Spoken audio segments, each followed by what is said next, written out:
populism and Islam in South Asia shapes the region's political transformation in very complex ways. You can see that on the one side, decoloniality challenges colonial legacies, aligning with the Islam's epistemological resistance, but populism often exploits both for the gain of power. To talk about more on this topic, I would like to invite our guest speaker today, Dr. Asad Rahman, who is an assistant professor at Social Development and Policy School of Arts, Humanities and Social Sciences at Habib University, Karachi. He is a dedicated and accomplished academic renowned for his contribution to the field of politics, social change, electoral studies, and local government devolution in Pakistan. With a profound academic journey that encompasses esteemed institutions, Dr. Asad has his expertise in political theory, governance, and policy development. Over to you, sir. Good afternoon to you all, and thank you, Dr. Shoaib, for inviting me here, and Dr. Fatma for organizing this kind of a hybrid thing. I don't understand it basically, whether to talk about book or to respond to you basically. So I'll try to do the both. Critique. So the first time where the critique comes from, the critique of pure reason. So it's again Kant. So the Kantian project of critique is basically a fundamental difficulty and challenge for all the perspectives to go beyond. And whatever we are doing, we are basically doing inside Kant. That is the biggest challenge. And we don't understand it. Then probably I would like to know that what is the politics of critique. I mean, because critique is not just a pure critique of, doing a theoretical exercise or a theoretical experiment in something. And there is a politics of critique. And when that politics of critique connects with the critique is connecting with politics, and that is creating populism. And that populism is basically engulfing whatever traditional ethos of politics, traditional cultural ethos of sociality, or whatever we were having or we were thinking that we are having and probably build on it or refine them, we're losing them. And again, because of that, we are seeing a reactionary movements. So, okay, the populism of the left and the populism of the right. But when you are going into the populist domain, then it means the power becomes the primary, decider. The arbitrator would be the powerful. So who has the more power? Certainly the right, or whatever whom you are fighting against. So you are getting into populism via the circuit A or the circuit B. We need to understand that what actually we are trying to do. Secondly, in the context of the Pakistani society, a hybrid mimicry of, nativity and foreignness. Already there is so much hate against West. Already there is so much hate against Americanism. But at the same time, the kind of, desire, the structure of desire to go there is there. So that is the hybridity. And we are trying to build a decoloniality of it. How we are going to do it? What's the politics of it? I don't know. These are the answers. These are the questions which we need to dig in. Secondly, when we talk about decoloniality, so it means we are trying to de something. What is that de? So the coloniality means colonization has changed, altered, the traditions themselves. So for example, Iqbal, so one would say, as some of our, great Spivakian scholars who basically sits in the West and tells us that we are your representatives. So they say that Maududi is a decolonial thinker. So now political Islam becomes a decoloniality. Okay, Iqbal's, this whole idea of, action, the kind of this idea that the Momin is kind of someone who should be always acting. and creating a new meaning and creating a new world. How it's not colonial? It is basically you are creating a new world. And the whole tradition of meditative stillness, that meditative spiritualness, that gracefulness of that tradition, we're not talking about. We're talking about Iqbal because he provides us a certain kind of material to build an ethnos, and that is the ethnos which is the populism. So, what is decoloniality has been doing, and this is one of the chapter in our book, that how the Hindutva decolonization, the whole decolonial discourses about culture, about past, about taking over, taking back, sorry, whatever you have been taking away from you, has been turned into a very, very reactionary political regime. And that is a kind of a politics which is destabilizing. Just look at what happened in 2019.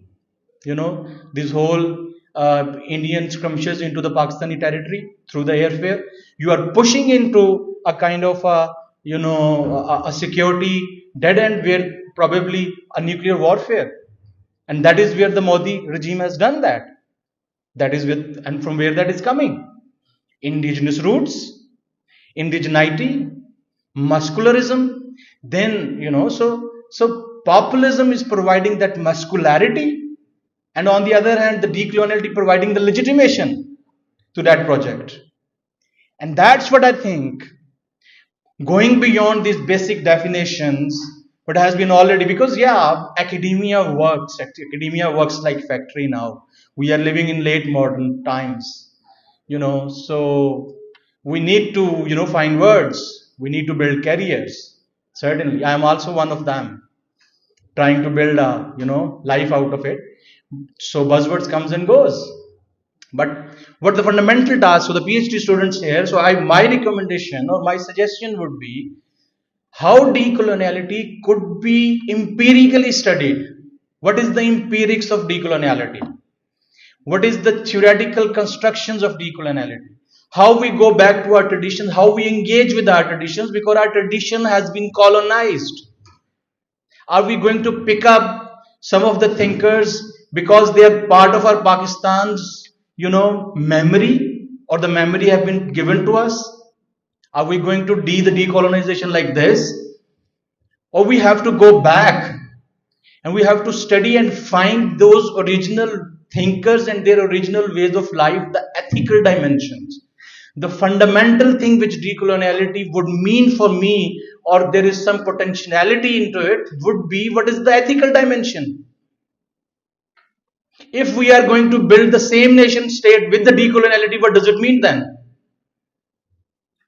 If we are going to live into the same world of the consumerism and decoloniality becomes another consumption item, what does it mean?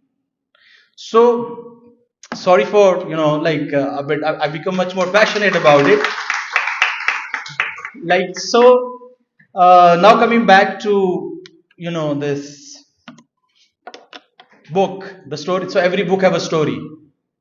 So we will like to discuss about the contents of the book later on, probably when you will ask me those questions. So there are three, I'll come to the story of it, but there are three ways we would like to see the transformation in the political space. We know, everybody knows demographic trends. We know 65% youth bulge. We are passing through a very particular, demographically speaking, a particular phase of the South Asian history. Never in the history such number of young people ever dotted the South Asian territories. They are full of desires, they are full of passions, they are full of needs. What to do with them? Number one. Similarly, South Asia is also pretty much, because we are poor, actually, the region is poor. So we are facing a kind of a climatic, awakening, or climatic apocalyptic kind of scenario, in which we are going to see that at least somewhere 300 to 400 million people going to affect by the climate change? What would be their politics? How the boundaries will sustain them, whether they would be provincial or the national boundaries. At the moment, from the 2001 onwards, what we are seeing in South Asia is the hardening of the boundaries. India built that line. India built that border and strengthened it with that wired whatever they built it. And now we are trying to build it on the sides of the Afghanistan. We are trying to build and hardline the borders. Will they work? How you are going to do it? What would be the politics of it? How it will affect your policies? We don't know. Are we ready for it? Or are we just meandering, into thoughtful experiments or something? So that's why so these are the kind of the spaces which are changing.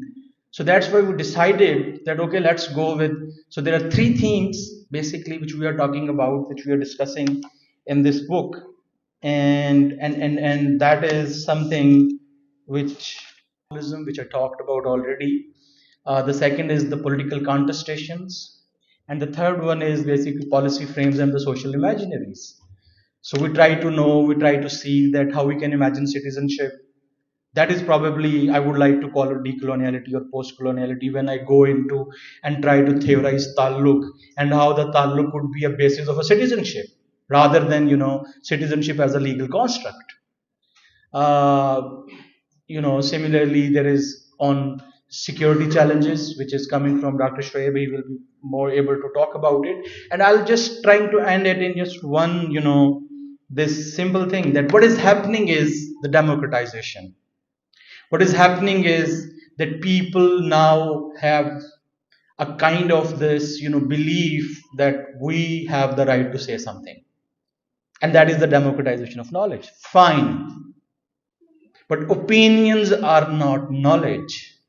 We need to find a way. We have been passing through it. And that is the politics of it. But in order to develop a kind of a very strong, a kind of, I would say, a safeguard between the democratization of knowledge and ethnicization of knowledge. That is the challenge which we need to face and we need to overcome. So I'll stop here. Let's discuss it about the book. Thank you. Thank you so much, Dr. Asad, for giving us your insights about decoloniality and the book. Oh, it's an absolute honor for me to call him on the stage. Dr. Mohammad Shoaib Pervez, he's an associate professor at the Department of Political Science and International Relations. Also, he has been the former chairperson of Department of Political Science and International Relations. He did his PhD in International Relations from Leiden University, Holland. He won the prestigious Higher Education Commission of Pakistan Overseas Scholarship for PhD for studies abroad in 2007 to 2010. His PhD dissertation on the socially constructed security dilemma between India and Pakistan is an exploration of the norms for a security community. His research interests lie in the issue of security, strategic culture, identity politics, and theories of international relations, particularly constructivism. Over to you, sir. Bismillahirrahmanirrahim. Thank you very much, Tehreem Beta, for such grand introduction, which I don't deserve. Thank you very much to Professor Dr. Fatma Sajjar, the Honorable Director General of Center for Critical Peace Study. I always call her Director General, and that norm is much more prevalent as compared to Director CCPS. So thank you very much, ma'am. I'm also honored to have with us the past acting president of UMT, and a very nice fatherly figure to me, Javed Hassan Saab. So thank you very much, sir. I'm also thankful to Dr. Humaira, whose class is mashallah over here. Alhamdulillah, thank you very much, ma'am. But the most profound debt I owe is to my brotherly colleague, gem of a person, a great intellect, and I'm really happy that I was the one who brought him from Paris all the way to University of Management and Technology, Lahore. So thank you very much, sir, Dr. Asad Rahman. And I'm really, mashallah, glad that his career is really on a cruise drive, alhamdulillah. So this is his second book. He has already published his manuscript, and I really like the terminology he used in that book, the first book, which the terminology is ruburban, neither rural nor urban, ruburban. So that just one word entices me a lot. I will suggest you to go through his book. You will come a lot about gems of pearls of wisdom he has done over there. So, and this is his second, and Alhamdulillah, the third one is also is in fancy. So that is also coming up, inshallah. So thank you very much, sir, for being part of UFT for that span of time. So now and another debt I owe for writing of this book, especially of my chapter. The first debt is because once you have that book, it's my habit. You can say that I do have a long list of acknowledgements, starting from Allah right up to the person who helped me focus, and that focusing point might be an inanimate object. So that inanimate object in my case is the wiper, which I used to mop a lot at my home. Let it be straight. Decoloniality talked about praxis, so this is my praxis. The wiper which I mop the floor at home. That also helps me to rethink and recollect what chapter I am going to do. So the biggest debt I owe at the collegiate level is to Professor Dr. Fatma Sajjad Saiba. I alhamdulillah acknowledged her in the book also, his whole family, his great daughter and my princess Amna Sajjad. She taught me resilience, and Sajjad Saab is her beloved hubby, and Hamza. So they are all part of my trajectory, or mashallah, gem of a people around. And I am really glad to her, although I totally hate the movement of decoloniality. Let it be straight. I will tell you the reason of my hatred also. Few of the things already Asad has spilled out, but I will give you my own set of ideas. But as a scholar and as a persona, what mashallah she carry, I really admire her, and she has a big influence on writing of this book. So thank you very much. So the last debt I owe is to my undergraduate students. Because when I was writing this chapter of decoloniality, so I thought that the spirit of decoloniality demand the praxis, it demands the practices, and that practices how one should write a chapter. So I made quite a voluminous type of course pack. There were two series. I put the best brains of undergrad in UMT in one class. So we merged batch 8 and batch 7 together. And let me tell you honestly, the amount of experimentation we did with this term of decoloniality in our class, and the amount of help I recollected from my undergraduate class, I think we should give them a real encouragement through our clapping what they have done to me. Especially we have Hudaifa over here, Aliyah, Atiq, Hamza, Arusa, and mashallah they did really wonderfully well. And at the end of the day, what I was able to do is to write a chapter and an alternate way of thinking Pakistan security through the lens of decoloniality, security narratives, and strategic culture. This was the novelty which I did in my own chapter. Otherwise, let me give you a just brief structure of the book. It's very voluminous book, 12 chapters. And the basic idea of South Asia from the margins is to explore politics at the periphery of South Asia. Why we are a region so much drawn back, why we are a region in despondency, in mayusi, and people are desperate to leave South Asia and go to greener pasture. The same colonial world whom we abuse. No one want. I give you a option that here is the American passport. Not a single one will be listening to me. So this thing has been with me for almost 15 years now. My PhD book was Security Community between India and Pakistan, dealt with this question.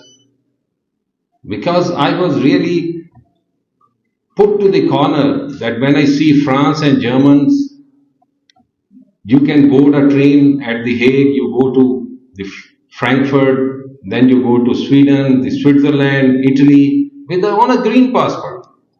27 countries moving together, at least economically, at least through social. So for me, writing this chapter is a personal experience as well as the personal catharsis. My catharsis is when I have a pen in my hand. And I wrote in my acknowledgement page, my father-in-law said, never sell the integrity of your pen. And my father inculcated me in my blood, say the truth, whatever you think, without considering to whom you are speaking. Coming back to the chapter name I contributed apart from introduction and conclusion. The chapter is Bring Decoloniality Back Home. Bring Decoloniality Back Home, a critical perspective on security discourse of Pakistan. So this chapter has 3 to 4 sections. I will not go into that much of detail, just for your common man understanding. As already our respected colleague and also Dr. Asad, Dr. Fatma and Dr. Asad have already told you a lot about decoloniality. I will not go into that debate. My argument is, in a few words, is whatever decoloniality is practicing, whatever it is, the rhetoric it is using, that okay, the colonial master has done this, they should let those thoughts and practices be adhered to in their own houses. पहले अपने घर को सीधा करें. Decoloniality एक mindset है, किसी race के साथ जुड़ी हुई चीज नहीं. अभी आपके सामने डॉक्टर असद ने बताया कि हिंदुत्व के नाम पे, काउ विजिलेंटलिज्म के नाम पे, कि गाय को ज़िबा क्यों करते हो, मुसलमानों का कत्लेआम हो रहा है. और हिंदुत्व क्या है? एक डीकोलोनियल टर्म. तो इस बुक के अंदर मैंने पाकिस्तान के सिक्योरिटी डिस्कोर्स को डीकंस्ट्रक्ट किया 3 चीजों के साथ. एक, डीकोलोनियलिटी, जिसके बारे में आप जान चुके हैं, लेकिन उसमें मैंने लिखा कि डीकोलोनियलिटी की मूवमेंट एज ऑफ टुडे एक फेलियर है. तो मैं आपको जो बताना चाह रहा हूं कि इस सिक्योरिटी डिस्कोर्स को हमने ये डीकोलोनियलिटी और फिर दूसरी टर्म मैंने यूज की security narratives. Again I am really thankful to my undergraduate class. तो सिक्योरिटी नैरेटिव्स है कि आप अपना नैरेटिव कैसे बिल्डअप करते हो. चूज एंड ट्रॉमास के बाद बार बार वो फिल्में दिखाते हो, बार बार वो नगमे गाते हो. और तीसरी फिर इसकी एंटीडोट के तौर पे तीसरा कॉन्सेप्ट जो मैंने इंट्रोड्यूस किया मेरी अंडर ग्रेजुएट क्लास, जिसका मैं बार बार जिक्र करता हूं, वो है स्ट्रेटेजिक कल्चर के नाम. क्या अब इसका हल क्या है? इसका हल ये है कि हम स्ट्रेटेजिक कल्चर को स्टडी करें, उन सोशो कल्चरल नॉर्म्स को स्टडी करें और उसके हिसाब से एक वर्केबल पॉलिसी बनाएं. हिंदुत्व वाली पॉलिसी ना बनाएं. एथनोग्राफिक रिसर्च करें अपने मार्जिनलाइज्ड एरिया में. So then I put forward that alternative framework of understanding Pakistan security through strategic culture, and finally we made an argument in the end that decoloniality per se won't work until and unless it does not preach, it does not practice what it preaches. And it should be brought back home. Bringing decoloniality at home. घर से start करें. University के उस्ताद हैं तो university के classroom से start करें.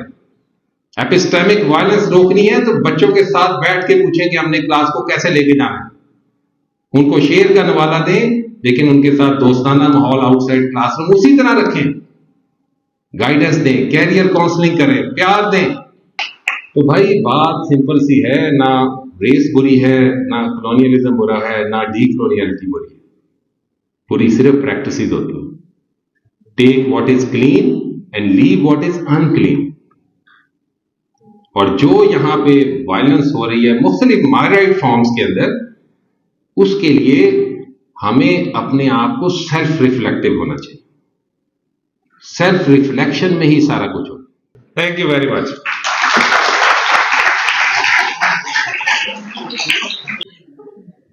Thank you, Dr. Shoaib, for such thought-provoking and critical analysis about decoloniality.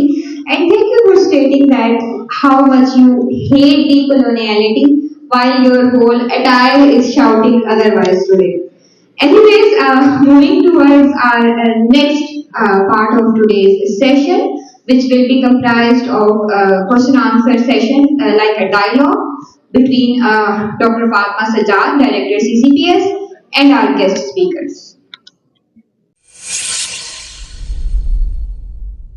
अगर आपको हमारा काम पसंद आया है तो वीडियो को लाइक कीजिए, चैनल को सब्सक्राइब कीजिए, कमेंट करके अपना फीडबैक दीजिए और अपने दोस्तों के साथ वीडियो लिंक को शेयर कीजिए.